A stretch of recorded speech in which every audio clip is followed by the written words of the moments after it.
તો કેમ છો વિદ્યાર્થી મિત્રો? ધોરણ 12 માં આપણે ભણી રહ્યા છે ચેપ્ટર નંબર 6 આનુવંશિકતાનો આણ્વીય આધાર. આપણે જે ટોપિક વિશે ચર્ચા કરી રહ્યા છે એ છે પ્રત્યાંકન. તો આ પ્રત્યાંકનની અંદર વિદ્યાર્થી મિત્રો ડીએનએ માંથી આરએનએ બનવાની પ્રક્રિયા કેવી રીતે? તો કે ભાઈ ડીએનએ માંથી આરએનએ બનવાની પ્રક્રિયા પૂરકતાના સિદ્ધાંત પર કામ કરે છે. આ પૂરકતાના સિદ્ધાંતમાં એડેનાઇનની જોડે થાઇમિનની જગ્યાએ અહીંયા યુરેસિલ જોડાય છે અને પ્રત્યાંકનમાં જે ડીએનએ છે એના કોઈ એક ખંડમાંથી એની કોઈ એક શૃંખલા આરએનએ માં પરિણમે છે. એની બંને શૃંખલાઓ આરએનએ બનાવતી નથી, ખાલી એક જ શૃંખલા આરએનએ બનાવે છે. તો આવું કેમ? શા માટે એક જ શૃંખલા આરએનએ બનાવે છે? જો આપણે એવું વિચારીએ કે ડીએનએ ની બંને શૃંખલાઓએ આરએનએ બનાવ્યા તો શું થશે? તો આગળ જઈને આ આરએનએ ને કરવાનું છે શું? પ્રોટીન માટે સંકેત આપવાના છે. પ્રોટીન શેના બનેલા હોય? એમિનો એસિડના. એટલે એને અલગ અલગ એમિનો એસિડ માટે સંકેત આપવાના છે.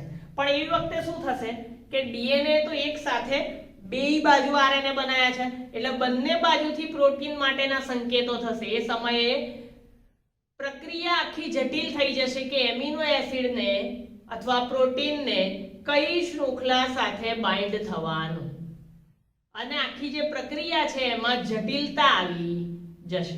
બીજું જે આનુવંશિક માહિતી ટ્રાન્સફર કરવાની પ્રક્રિયા છે એમાં પણ વિક્ષેપ પડશે.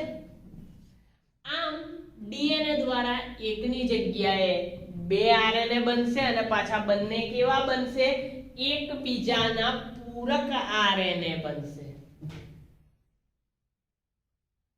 અને સિંગલ સ્ટ્રાન્ડેડ આરએનએ ની જગ્યાએ ડબલ સ્ટ્રાન્ડેડ આરએનએ બની જશે. ત્યાર પછીનો આપણો ટોપિક હતો પ્રત્યાંકન એકમ, જેમાં પ્રમોટર, બંધારણીય જનીન અને સમાપનનો સમાવેશ થાય. એમાં પણ બંધારણીય જનીન એટલે શું? તો કે ડીએનએ નું જે બેવડું કુંતલ છે એમાંના કોઈ એક કુંતલનો એક ચોક્કસ ભાગ, જેને આપણે બંધારણીય જનીન તરીકે ઓળખીએ છીએ. ડીએનએ ની અંદર જે કુંતલ છે, જે ચેન છે ન્યુક્લિયોટાઇડની, એ પરસ્પર વિરુદ્ધ દિશામાં છે. આપણને ખબર છે 3' to 5' and 5' to 3'. અહીંયા જેમ સ્વયંજનનની પ્રક્રિયા ડીએનએ આધારિત પોલિમરેઝ કરતો હતો, અહીંયા આરએનએ ની પ્રક્રિયા ડીએનએ આધારિત આરએનએ પોલિમરેઝ દ્વારા થાય છે અને એ આ પ્રક્રિયાને એક જ દિશા 5' to 3' તરફ આગળ વધારે છે. એટલે એના લીધે બે શૃંખલાઓનું નિર્માણ થશે. કઈ બે શૃંખલા? તો એવી શૃંખલા કે જેમાં ધ્રુવત્વ એટલે કે પ્રવાહ 3' થી 5' તરફ હોય એને ટેમ્પલેટ શૃંખલા કહેવામાં આવશે. જે પ્રવાહ છે, પ્રક્રિયા છે બહુલીકરણની, એ 3' થી 5' તરફ થતી હોય એ ટેમ્પલેટ શૃંખલા થઈ જશે. અને બીજી કે જેમાં 5' થી 3' તરફ ધ્રુવત્વ જોવા મળે એ શૃંખલા આરએનએ જેવી શૃંખલા તરીકે ઓળખાશે. એટલે આપણે આગળ બોલ્યા ને કે 5' થી 3' તરફ જ આગળ વધે આરએનએ બનવાની પ્રક્રિયા. એટલે જે 3' to 5' વાળી શૃંખલા હશે એ ટેમ્પલેટ શૃંખલા થઈ ગઈ. બરાબર? અહીંયા છે 3' થી 5' વાળી ટેમ્પલેટ શૃંખલા, પણ જે 5' થી 3' તરફની જતી હશે એને આપણે કહીશું આરએનએ ની શૃંખલા. બરાબર?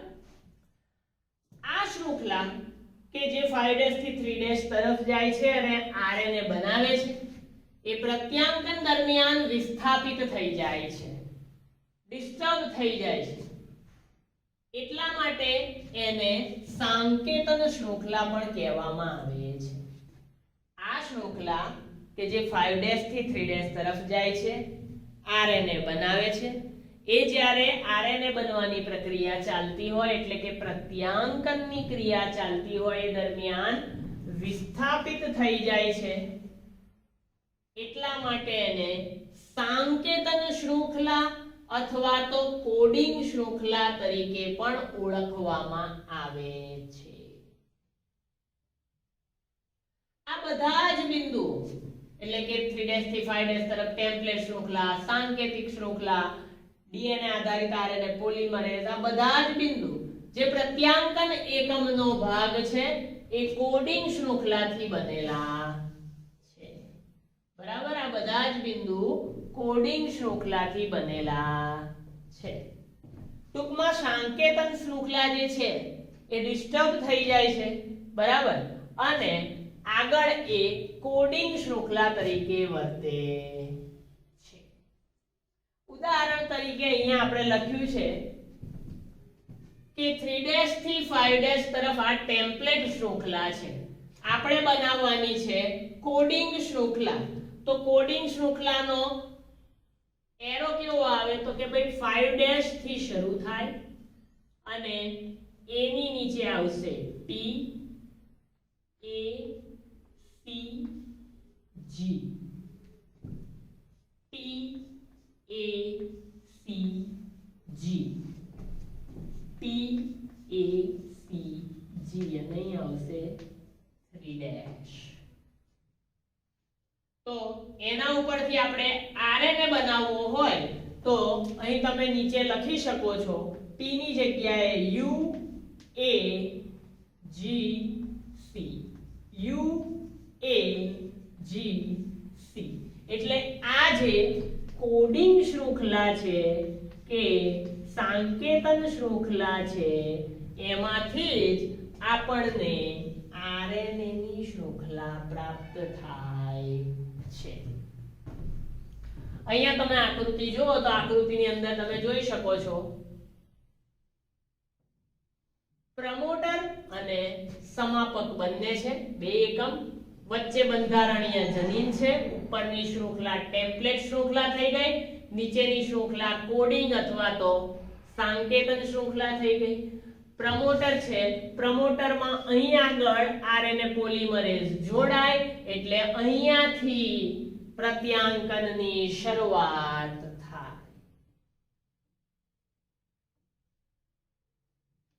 એને આપણે શાબ્દિક ભાષામાં વર્ણવવું હોય તો આ રીતે કહી શકાય કે બંધારણીય જનીનના છેડા પર પ્રમોટર અને સમાપક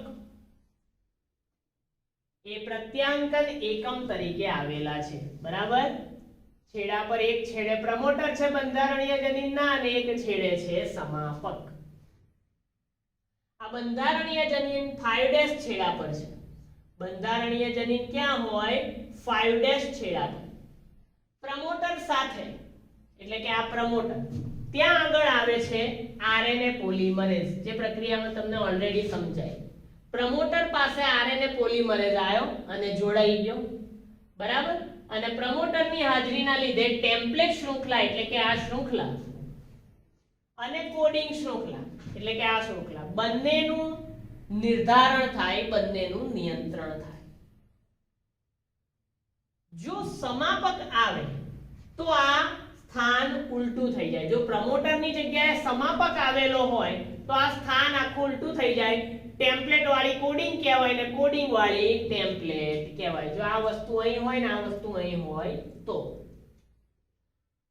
આમ સમાપક કોડિંગના 3' છેડા પર જોવા મળે છે બરાબર એ કોડિંગનો 3' છેડો છે ત્યાં સમાપક છે અને ટેમ્પલેટનો 3' છેડો છે ત્યાં આગળ પ્રમોટર છે એટલે યાદ રાખવાના બંનેના સ્થાન અને બંનેના કાર્યો પણ તો આ પ્રક્રિયાને આપણે પ્રત્યાંકનની પ્રક્રિયા કહીએ છીએ પ્રત્યાંકન એકમ જે હજુ આગળના લેક્ચરમાં ચાલશે એટલે આ પોઈન્ટ્સને વ્યવસ્થિત મગજમાં ઉતારજો પછી આપણે નેક્સ્ટ લેક્ચરમાં અહીંથી આગળની વાત કરીએ થેન્ક યુ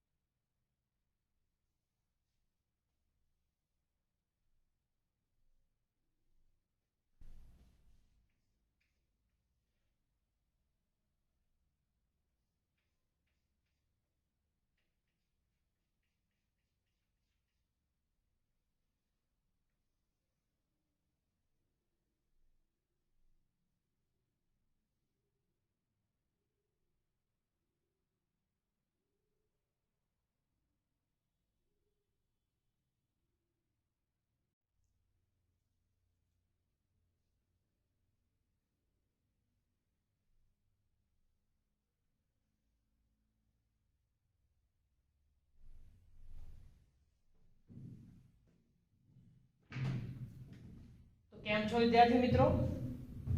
ધોરણ 12 માં આપણે ચેપ્ટર નંબર 6 ભણી રહ્યા છે, આનુવંશિકતાનો આણ્વીય આધાર. આપણે જે પ્રક્રિયાની ચર્ચા કરી રહ્યા છીએ છે પ્રત્યાંકન. પ્રત્યાંકનની પ્રક્રિયા એટલે કે ડીએનએ માંથી આરએનએ બનવાની ક્રિયા. એટલે કે ડીએનએ ના કુંતલ પર રહેલી જનીનિક માહિતીની નકલ આરએનએ માં કરવાની પ્રક્રિયા જે ડીએનએ આધારિત આરએનએ પોલિમરેઝ દ્વારા થાય છે.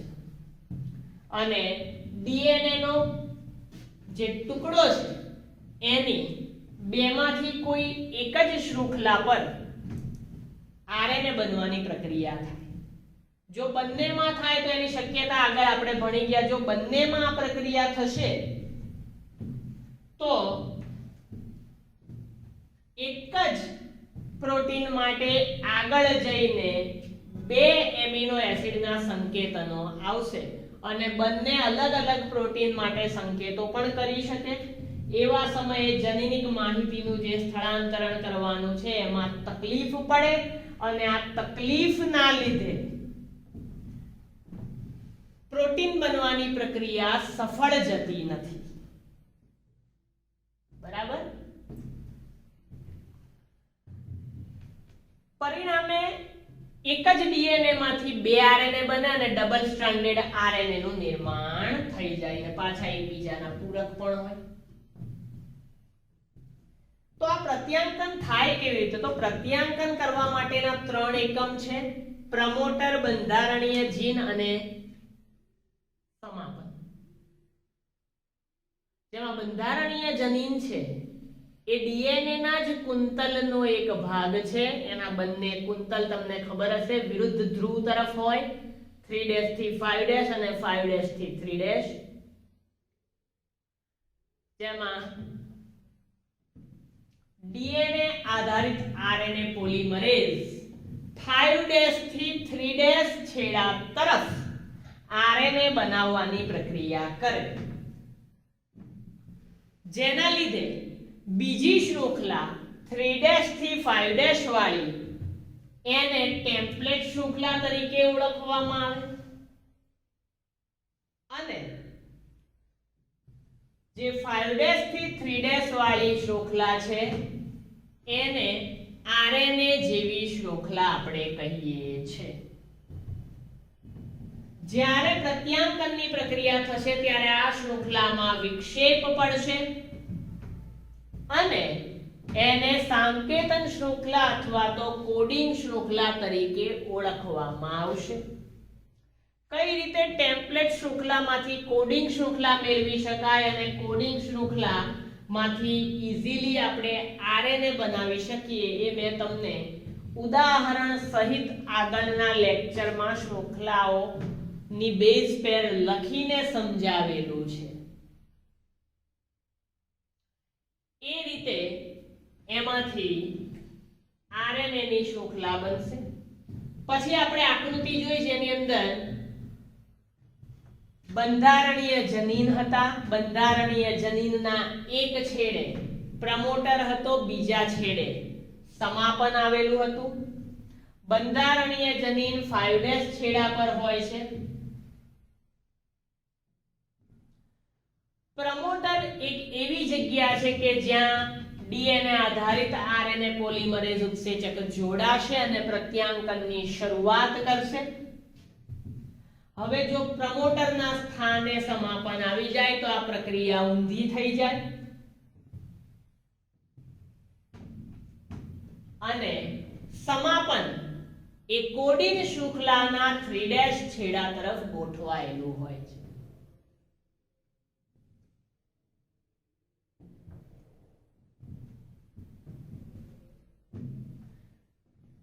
આગળ વાત કરીએ તો આ લેક્ચરનો આપણો ટોપિક છે પ્રત્યાંકન એકમ અને જનીન. આ પ્રત્યાંકન એકમની પ્રક્રિયાઓમાં જનીનનું શું મહત્વ છે? તો આપણને ખબર હોવી જોઈએ કે જનીન એ આનુવંશિકતાનો ક્રિયાત્મક એકમ છે. 1 માર્કનો પ્રશ્ન ટેગ કરી દેજો. જનીન એ આનુવંશિકતાનો ક્રિયાત્મક એકમ છે. દરેક જનીન ડીએનએ ઉપર સ્થિત હોય છે. જનીન એ ડીએનએ ઉપર આવેલો હોય, ગોઠવાયેલો હોય, અને આ જનીનને ડીએનએ અનુક્રમના શબ્દમાં વર્ણવી શકાતો નથી. જનીનને ડીએનએ ને જેમ આપણે વર્ણવીએ છીએ એમ વર્ણવી શકાતો નથી. એનું કારણ તો કે ભાઈ ડીએનએ નો જે ક્રમ છે ન્યુક્લિયોટાઇડ નો એ ટીઆરએનએ અથવા આરઆરએનએ માટે સંકેત કરે. એટલે જો ડીએનએ નો જે ન્યુક્લિયોટાઇડ નો ક્રમ છે એના આધારે જનીનની વ્યાખ્યા આપીએ તો પછી ટીઆરએનએ અને આરઆરએનએ ની વ્યાખ્યા આપવી અઘરી પડી જાય. એટલે જનીન ભલે ડીએનએ ઉપર સ્થિત છે છતાં ડીએનએ ના ન્યુક્લિયોટાઇડ નો જે ક્રમ છે એના આધારે જનીનની વ્યાખ્યા આપી શકાતી નથી. એમ કરીએ તો ટીઆરએનએ અને આરઆરએનએ નો સંકેતમાં લોચા પડે.